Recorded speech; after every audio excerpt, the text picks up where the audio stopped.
नमस्कार, आप देख रहे हैं न्यूज 18। मैं हूं आपके साथ मेनका चौधरी। तो चलो केदार, बाबा केदारनाथ के कपाट खुल गए। सुबह से ही भक्तों की भारी भीड़ है। पहले दिन बड़ी संख्या में श्रद्धालु बाबा के दर्शन के लिए पहुंचे हैं। कपाट खुलने के दौरान सीएम पुष्कर सिंह धामी यहां मौजूद थे। उन्होंने कपाट खुलने की पूरी प्रक्रिया देखी, पूजा अर्चना की। कपाट खुलने की प्रक्रिया सुबह 4 बजे ही शुरू हो गई थी। इस मौके पर 108 क्विंटल फूलों से मंदिर को सजाया गया है। ये आज सुबह की तस्वीरें आपको दिखा रहे हैं, जब मंदिर का प्रांगण श्रद्धालुओं से भरा हुआ है।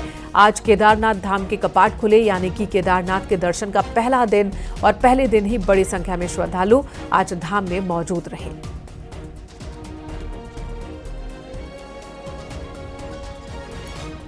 बाबा केदार के दर पर श्रद्धालुओं की भीड़ दिख रही है, जिनके ऊपर हेलीकॉप्टर से वर्षा की गई, फूलों की बारिश की गई है। इन तस्वीरों में भी आप देखिए, इससे भी जो श्रद्धालु वो काफी उत्साहित दिखे। और ये मंदिर की तस्वीर इस वक्त आप देख रहे हैं। विधि विधान के साथ कपाट खोले गए, पूजा अर्चना हुई। सीएम पुष्कर सिंह धामी इस दौरान मौजूद थे। भंडारे का भी आयोजन हुआ, लोगों को प्रसाद बांटा गया। श्रद्धालुओं के बीच भी मुख्यमंत्री दिखे पुष्कर सिंह धामी, जो काफी उत्साहित थे। श्रद्धालु भी उन्हें अपने बीच पाकर बहुत खुश, बहुत ही उत्साहित दिखे। दर्शन के लिए लंबी कतार पहले दिन से ही लगनी शुरू हो चुकी है। श्रद्धालुओं पर, संतों पर पुष्प वर्षा की गई हेलीकॉप्टर से। वहीं आर्मी के बैंड पर उत्सव डोली यहां तक पहुंची थी। आर्मी के बैंड के साथ ही वो धुन आज कपाट खुलने के दौरान भी सुनने को मिला। लोक नृत्य की तस्वीरें भी आपको दिखा रहे हैं। दूर दूर से कलाकार भी पहुंचे थे।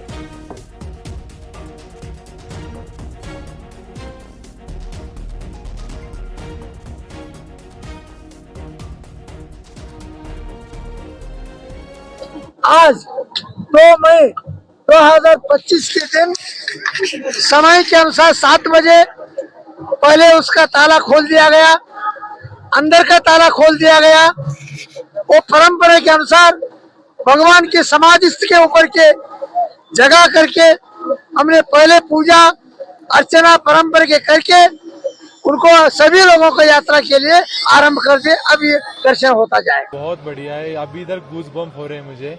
मैं आया हूँ तो चल के आया हूँ, कल पूरा दिन चला हूँ। सुबह 5 बजे से शाम को 5 बजे। बच्चा भी था छोटा, इसके लिए मैं सुबह से आ गया, शाम तक पहुँच गया। और बदलाव किए गए हैं यहाँ पे, टोकन सिस्टम किया गया है। हाँ, टोकन सिस्टम है, पर देखेंगे अभी क्या सिस्टम है। अभी तो मुझे भी पता नहीं चला है, क्योंकि डबल दी जा रही है। ठीक है, देख लेंगे अभी क्या है वो।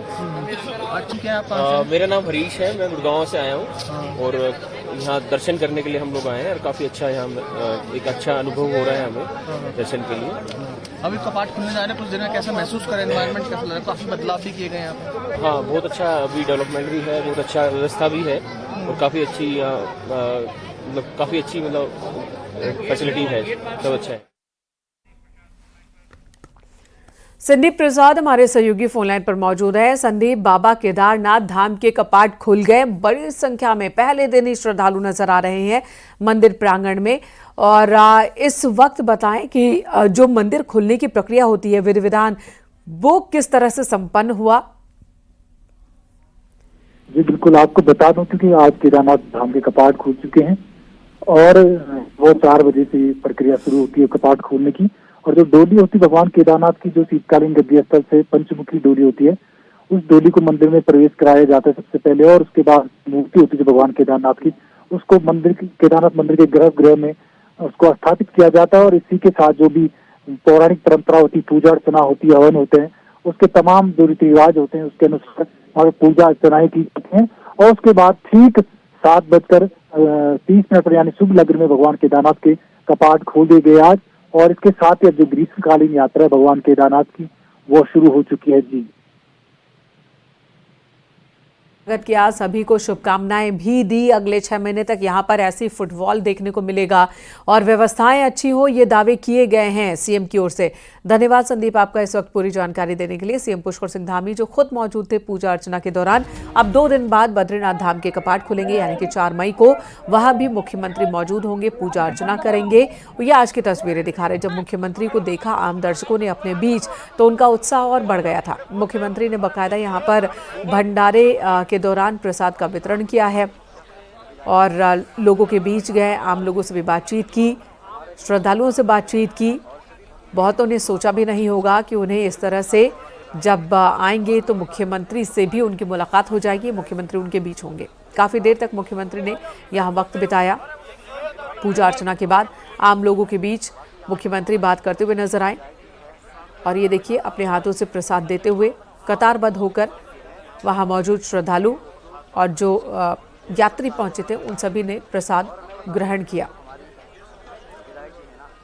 तो पूरे यात्रा सीजन में भंडारे का वितरण होता है।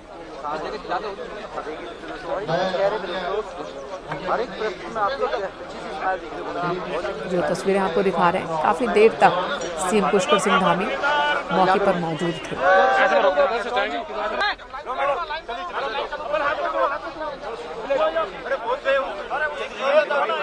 यात्रा प्रारंभ हो गई है, बाबा के द्वार खुल गए हैं, तो यात्रा अच्छी होगी। हम सभी देशवासियों का, सभी श्रद्धालुओं का सबका स्वागत करते हैं। बाबा से प्रार्थना करेंगे कि जो प्रबंध हम लोगों ने किए हैं, चूंकि ये यात्रा थोड़ा कठिन यात्रा होती है, लेकिन उसके बावजूद भी किसी को यात्रा में कोई परेशानी न हो, उनकी यात्रा कम से कम कठिनाई में संपन्न हो, अच्छी हो, बाबा उन पर कृपा करें। देखिए, बाबा के, हमारे प्रधानमंत्री श्री नरेंद्र मोदी जी बाबा के अनन्य भक्त हैं और उनके प्रधानमंत्री बनने के बाद ही 2013 की आपदा के बाद ये पूरा क्षेत्र, पूरा बाबा का परिसर तहस नहस हो गया था। यहाँ का नवनिर्माण हुआ है, पुनर्निर्माण हुआ है और हर बार हमारा प्रयास रहता है कि बाबा के अनन्य भक्त प्रधानमंत्री श्री नरेंद्र मोदी जी के नाम से पूजा हो और बाबा उनको शक्ति दे कि जो भी परिस्थितियां हों वो उन सब परिस्थितियों में बाबा के आशीर्वाद से सफल होंगे, देशवासियों के आशीर्वाद से सफल होंगे। सर आज बेहद महत्वपूर्ण अहम दिन है, आपने पहली पूजा की है, प्रधानमंत्री के नाम से पूजा की, क्या कहेंगे सर? नहीं, बहुत अच्छा दिन है और हमारे प्रधानमंत्री जी बाबा के अनन्य भक्त हैं, तो उनके नाम से यहाँ पर हर बार पहली पूजा होती है। इस बार भी पूजा की है कि बाबा उनको शक्ति देंगे कि वो देश का नेतृत्व तो लंबे समय तक करेंगे और भगवान उनको स्वस्थ रखेंगे। हर प्रकार से जो भी चुनौतियां आएंगी उन चुनौतियों में उनको सफलता मिलेगी।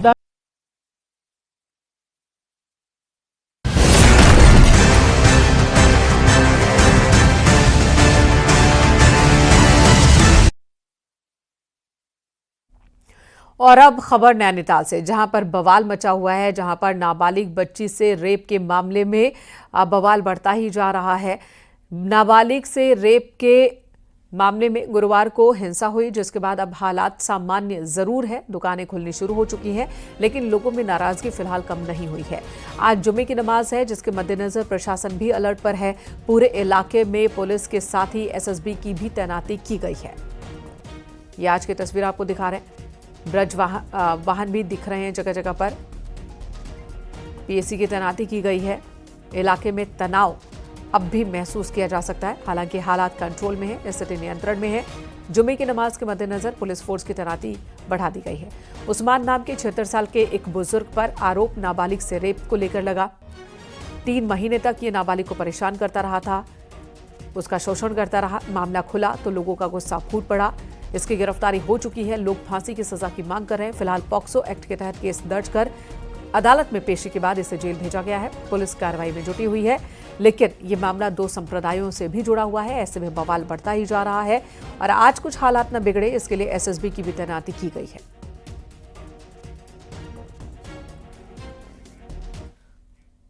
बारह साल की बच्ची से बलात्कार के आरोपी मोहम्मद उस्मान को गुरुवार को कोर्ट में पेश किया गया। आरोपी को भारी पुलिस सुरक्षा के बीच हल्द्वानी में पॉक्सो कोर्ट में पेश किया गया, लेकिन इस पेशी के दौरान लोअर कोर्ट के वकीलों ने आरोपी पर हमले की कोशिश की है। मोहम्मद उस्मान को 14 दिन की न्यायिक हिरासत में भेजा गया है। इस मामले को लेकर नैनीताल में पुलिस अलर्ट पर है, प्रशासन अलर्ट है। पैरामिलिट्री फोर्स एसएसबी तैनात किए गए हैं।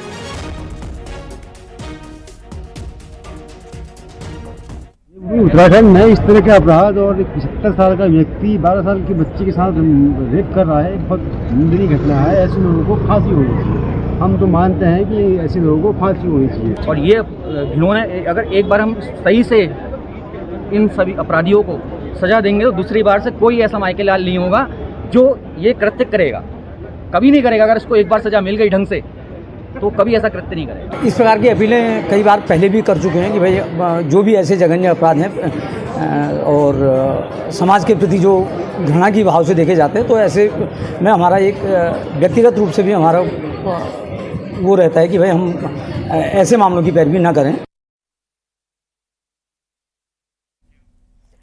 विकासनगर में अवैध निर्माण के खिलाफ बुलडोजर एक्शन जारी है। 1200 स्क्वायर मीटर पर अतिक्रमण किया गया, जिसे बुलडोजर से ध्वस्त कर दिया गया।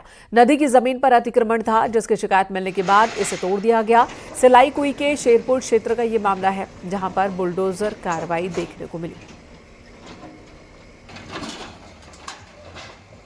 पेपर्स नहीं दिखाए तो दोबारा यहाँ रेवेन्यू टीम को भेजा गया और पाया गया कि ये नदी श्रेणी की ज़मीन है और इसने अवैध रूप से इस पर कब्जा कर रखा था। ये लगभग 1000 स्क्वायर मीटर के आसपास ज़मीन है और यद्यपि इस व्यक्ति ने जीएसटी में अपना रजिस्ट्रेशन करा रखा है, लेकिन प्लास्टिक का दाना बनाने के लिए इनको पोल्यूशन कंट्रोल बोर्ड से भी अनुमति लेनी चाहिए थी। वो भी कागज़ नहीं दिखा पाए। जब ये कोई भी कागज़ नहीं दिखा पाए, ना अपना स्वामित्व सिद्ध कर पाए। उत्तराखंड में मौसम का मिजाज बदल गया है। प्रदेश के ज्यादातर हिस्सों में इस समय बारिश देखने को मिल रही है।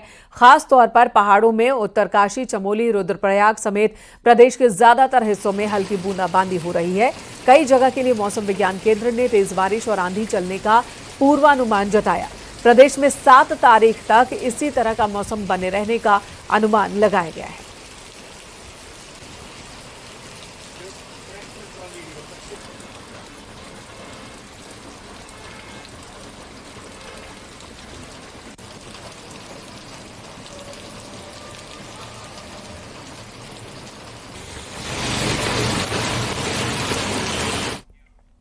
हरिद्वार में भी अचानक मौसम बदल गया। यहां सुबह तकरीबन 8 बजे तेज बारिश शुरू हो गई।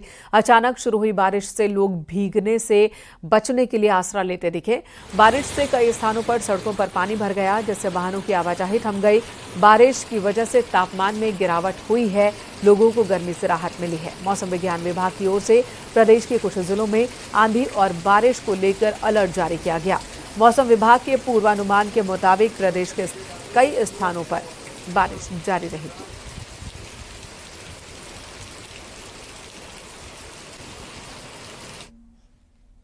और बात क्राइम की करते हैं। विकासनगर समेत पूरे पछवा दून में क्राइम का ग्राफ बढ़ता जा रहा है। सबसे ज्यादा छोटे क्राइम शामिल हैं। इन सब के पीछे की वजह बढ़ता नशा माना जा रहा है। नशे की आदत, नशे के कारण पनपने वाले क्राइम 2023 में 99 थे, जो 2024 में बढ़कर 118 रजिस्टर्ड हुए। चोरी की घटनाओं में ज्यादातर बंद घरों में चोरियां, गैस सिलेंडर, पानी की मोटर, 2 व्हीकल की चोरी के मामले सामने आ रहे हैं। वहीं पुलिस का कहना है कि नशे के खिलाफ उनकी कार्रवाई जारी है। नशे के खिलाफ युवाओं को जागरूक भी किया जा रहा है।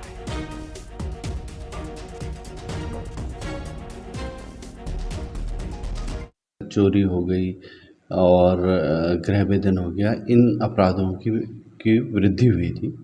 इसका मुख्य कारण कुछ लोगों का नशे का आदी होना आदि भी पाया गया था। इस संबंध में हमारे द्वारा काफ़ी कार्रवाई की गई, जिसमें हमारे द्वारा नशा उन्मूलन के प्रति उसके दुष्परिणामों से अवगत कराने के लिए हमारे द्वारा प्रचार प्रसार भी किया गया। जो नशे का ये एक जाल फैला है, तो नशा करने वाले लोग, उनको भी जब अपनी वो ज़रूरतें पूरी नहीं होती है तो वो अपने होश और हवास में तो रहते नहीं हैं, तो किसी भी तरह की चोरी करने लग जाते हैं। इधर टनकपुर जौलजीबी रोड पिथौरागढ़ और चंपावत के लिए तो जरूरी है ही, साथ ही ये रोड नेपाल बॉर्डर पर भारत के सुरक्षा तंत्र को भी मजबूत करने के लिए जरूरी है। और ऐसे में लंबी जद्दोजहद के बाद अब इस रोड के पूरा होने की उम्मीद बढ़ गई है।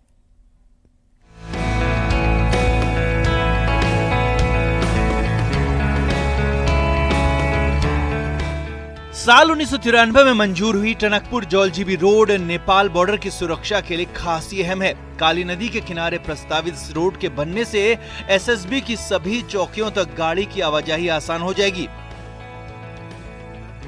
यही नहीं, पिथौरागढ़ और चंपावत के सैकड़ों गांवों को भी ये रोड मुख्य धारा से जोड़ सकती है। 2 दशक के सफर में इस रोड में 50% ही काम हो पाया है, लेकिन अब बॉर्डर की इस अहम रोड के पूरी बनने की उम्मीद जग रही है। 36 किलोमीटर का पार्ट और 30 किलोमीटर का पार्ट, इसके सर्वेक्षण और डीपीआर गठन की कार्रवाई हेतु उत्तराखंड शासन द्वारा स्वीकृति प्राप्त हो चुकी है और जिसमें टेंडर लगाए गए। शीघ्र ही जो है इस पे जो है डीपीआर गठन करके भारत सरकार को भेजा जाएगा। टनकपुर जौलजीबी रोड के बनने से पिथौरागढ़ को वैकल्पिक रास्ता भी मिल सकता है। कई मायनों में अहम ये रोड टनकपुर से 77 किलोमीटर तक बन गई है, जबकि चलती नदी पर 690 मीटर लंबा डबल लेन पुल इसी साल बनकर तैयार हो जाना है। यही नहीं, आगे की रोड के लिए सर्वे और डीपीआर को भी शासन ने हरी झंडी दे दी है। इसके लिए बकायदा पीडब्ल्यूडी ने टेंडर भी जारी कर दिए। हालांकि जिस इलाके से रोड गुजरनी है वहां 40 किलोमीटर हिस्सा पंचेश्वर बांध डूब एरिया में आता है। नदी घाटी क्षेत्र के जितने भी गांव हैं, जितने भी ग्रामीण हैं जो आज शिक्षा, स्वास्थ्य और अपना रोजगार से वंचित हैं, उन सबको रोजगार से जुड़ पाएं। यह जो सड़क है, यह सड़क पूरे क्षेत्र के लिए जीवनदायिनी का काम करेगी। जौलजीबी टनकपुर रोड राज्य की इकलौती ऐसी रोड है जिसका निर्माण केंद्रीय होम मिनिस्ट्री की मदद से हो रहा है। होम मिनिस्ट्री की मंशा इस रोड के बनने से एसएसबी की सभी चौकियों के एक सूत्र में पिरोना तो है, साथ ही साथ चाइना और नेपाल बॉर्डर तक पहुंच आसान बनाना भी है। इस रोड की मदद से टनकपुर से जौलजीबी की दूरी भी 55 किलोमीटर कम हो जाएगी। न्यूज़ 18 के लिए किशन जोशी के साथ विजयवर्धन उप्रेती की रिपोर्ट।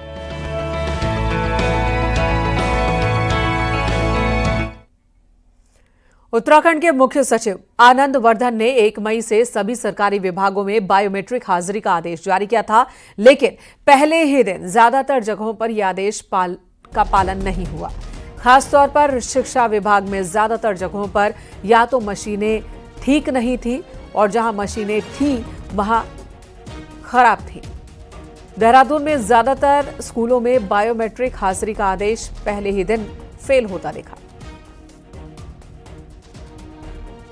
5 साल हो गए होंगे, ये कुछ ही टाइम चली थी, उसके बाद ये अपना आप ही ठप हो गई थी, चली गई नहीं इससे अटेंडेंस, तब से बंद ही पड़ी है। हमने बार बार इसकी कंप्लेंट भी की है, लेकिन ये ठीक नहीं हुई, तब से कोई आया भी नहीं इसे ठीक करने। जहाँ तक माध्यमिक की बात है, माध्यमिक शिक्षा में लगभग स्कूलों में हमारी जो है बायोमेट्रिक मशीन लगी हुई है सब जगह, और हमारे ऑफिस में बायोमेट्रिक मशीन लगी हुई है।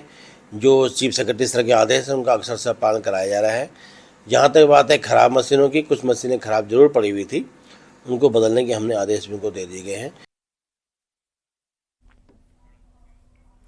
हरिद्वार के लक्सर में आज दिन भर तनाव की स्थिति रही। एक टायर फैक्ट्री में लंबे वक्त से चल रहे कर्मचारियों के धरने को किसान यूनियन पटेल की ओर से समर्थन मिला। कल की ये तस्वीर दिखा रहे हैं जब यहां पर दिन भर प्रदर्शन देखने को मिला, गर्माहट देखने को मिली, जिसके बाद फैक्ट्री में महापंचायत करने का ऐलान किया गया।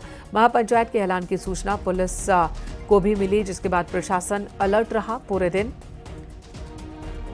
लक्सर के किसान इंटर कॉलेज में कई किसान नेता इकट्ठा हुए, फैक्ट्री गेट की तरफ बढ़ने लगे, जिन्हें पुलिस ने महापंचायत करने जा रहे किसान नेताओं को फैक्ट्री तक नहीं पहुंचने दिया।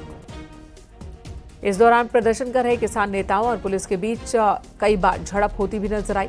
प्रशासन के अधिकारियों का कहना है कि मजदूरों की फैक्ट्री प्रबंधन के साथ वार्ता करवाई गई है, जिसमें कुछ मांगों को मान लिया गया है। हालांकि फैक्ट्री से निकाले गए कर्मचारियों को वापस लिए जाने का मामला अभी अदालत में है। देखिए, जो लेबर यूनियन की 4 मांगे थी, उनमें से 3 मांगों पे फैक्ट्री प्रशासन को मना लिया गया था, और चौथा जो एक मांग है टर्मिनेट की, वो कोर्ट से जो भी फैसला आएगा उसमें दोनों पक्षों को मान्य होगा, ऐसी बात थी। हम कोशिश करते हैं कि एक सुलह बीच में इन दोनों पक्षों की हो, मैनेजमेंट और लेबर के बीच में। तो आज जो इनके 11 लोग थे, हमने प्रबंधन से भी बात करी, जो कैवेंडिश कंपनी है, उन्होंने 3-4 चीजों में सहमति दी थी। सहमति से लगभग हमें लगा था कि रास्ता निकल जाएगा।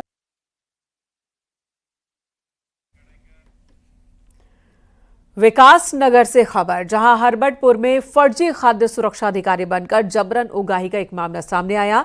3 आरोपियों को पुलिस ने गिरफ्तार किया है। 4 धाम यात्रा की आड़ में दुकानों में पहुंचकर ये 3 फर्जी कर्मचारी सैंपलिंग कर रहे थे। दूध, पनीर, मिठाई की दुकानों से सैंपल्स इकट्ठा कर रहे थे। शक होने पर दुकानदार ने ID कार्ड मांगा तो मामला खुल गया। तुरंत ही दुकानदार ने पुलिस को जानकारी दी और पुलिस ने एक्शन लेते हुए तीनों को गिरफ्तार कर लिया। तो हमारे वरिष्ठ खास सुरक्षा अधिकारी जो संजय तिवारी जी हैं, उनको व्यापारियों की तरफ से फ़ोन आया कि जो है कोई संदिग्ध व्यक्ति अपने को फूड सेफ्टी ऑफिसर कह रहा है और उनसे अनयूजुअल डिमांड करके जो है कुछ ऐसी चीज़ कर रहा है। तो इन्होंने तत्काल कहा कि आप उनको पकड़ के रखो, हम जो है वापस आ रहे हैं। हम जैसे ही जा रहे थे हम तुरंत वापस आ गए। यदि आपके घर या आपके दुकान में भी कोई अधिकारी बनकर पहुंचता है तो चौंकेगा नहीं, बल्कि उसका आइडेंटिटी कार्ड जरूर चेक करें, क्योंकि अधिकारी के बेस में कोई अपराधी भी हो सकता है। ताजा मामला हरपटपुर क्षेत्र का है, जहां पर 3 आरोपियों को पुलिस ने दर दो पहुंचा। तीनों आरोपी खाद्य सुरक्षा अधिकारी बनकर दुकानों में वसूली करते हुए नजर आए। फिलहाल तीनों आरोपी पुलिस के गिरफ्त में है और तीनों आरोपी हिमाचल के सिरमौर के बताए जा रहे हैं। कुलदीप चौहान, न्यूज़ 18, विकासनगर। उत्तराखंड में महिला की हत्या का सनसनीखेज खुलासा हुआ। गुरुग्राम पुलिस ने कैब चलाने वाले मुश्ताक को गिरफ्तार किया। मुश्ताक ने ही महिला की गला काटकर हत्या की थी और सिर तन से जुदा कर दिया था। जांच में पता चला कि पूजा नाम की जिस महिला की हत्या हुई थी, मुश्ताक ने उसे अपना नाम सुनील यादव बताकर उससे शादी की थी। पहले दोनों लिव इन में रहते थे, लेकिन शादी का दबाव बनाने पर मुश्ताक ने पूजा के टुकड़े कर दिए। पुलिस ने आरोपी को गिरफ्तार किया है और उसकी निशानदेही पर शव के टुकड़े भी बरामद किए हैं।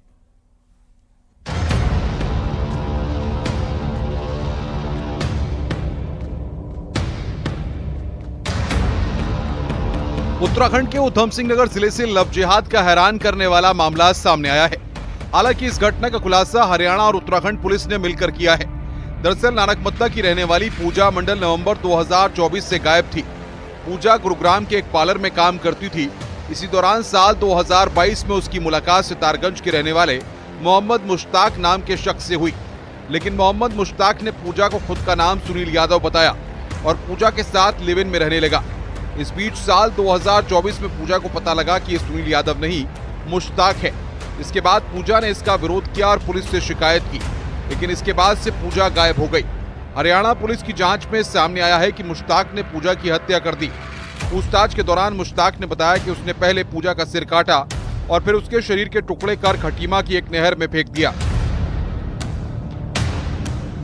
रेड प्लान की गई, पूरे गांव को घेरा गया और फिर एक रात यानी आज से 2 दिन पहले जो है मोहम्मद मुश्ताक की गिरफ्तारी हुई। मोहम्मद मुश्ताक की जब गिरफ्तारी हुई तो उससे गहन पूछताछ हरियाणा पुलिस और उत्तराखंड पुलिस ने की।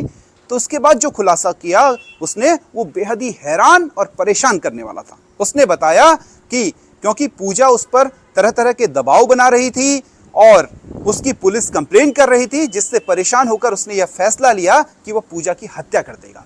उसने पहले पूजा का गला काटा, यानी शरीर को 2 हिस्सों में किया। पहले गला काटा और फिर नीचे के जो शरीर के हिस्से थे उन्हें छोटे छोटे टुकड़े करके कट्टों में भरा और फिर खटीमा लेकर के गया और खटीमा उसे नहर में फेंक दिया। पूजा के घरवालों ने पुलिस से उसके लापता होने की जानकारी साझा की थी।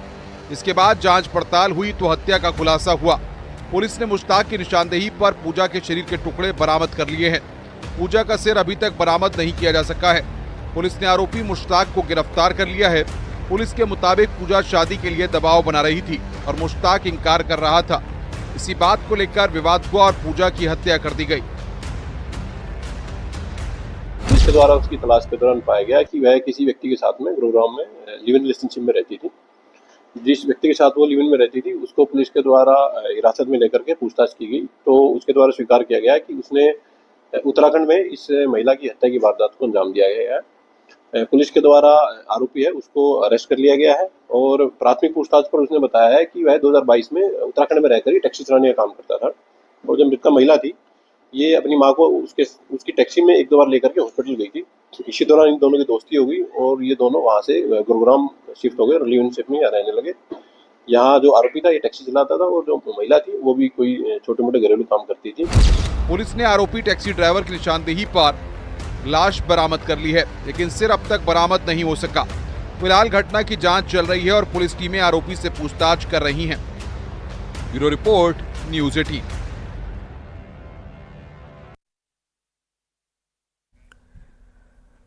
यहाँ रुकेंगे एक ब्रेक के लिए। खबरें ब्रेक के बाद भी जारी है।